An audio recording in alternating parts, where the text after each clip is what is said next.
Hi everyone.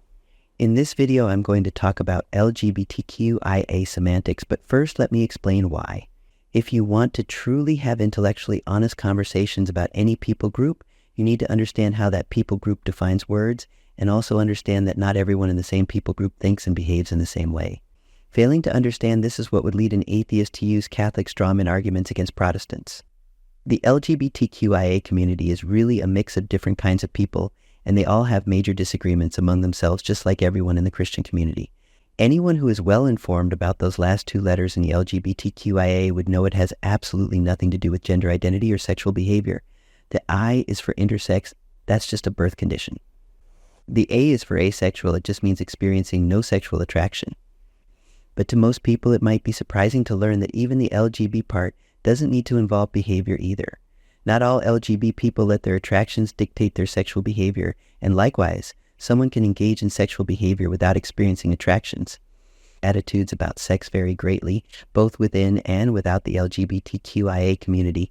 There is such a thing as being sex positive or sex negative, which has to do with your view of the morality of sex and its place in society. But this isn't to be confused with being either sex favorable or sex repulsed. That has more to do with if you would personally want to engage in sex for yourself. Though personally myself, I have a traditional Christian view that says God designed sex to be within the context of an opposite-sex marriage. Please keep in mind that I don't think it's fair to think God is going to send people to hell for differences in conviction, or else that would also mean thinking the same way about people who go to church on a different day than me. What I always say is what counts to God is being faithful to the light that is given to you. That's all I'm going to say here about my personal views. As for the T and the LGBT, many might be surprised to learn that most trans people view men and women as genders, but not as sexes, or as they call it, assigned sex at birth.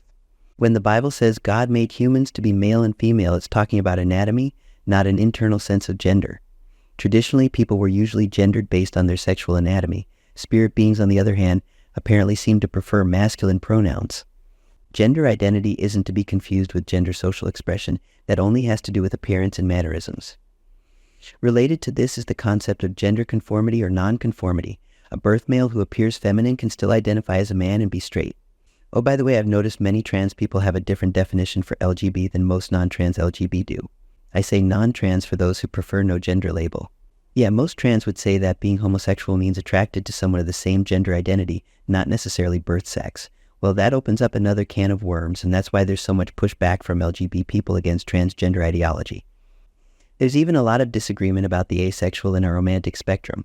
Not everyone agrees with the split attraction model, which distinguishes sexual attraction from romantic attraction. Not everyone agrees with there being a spectrum.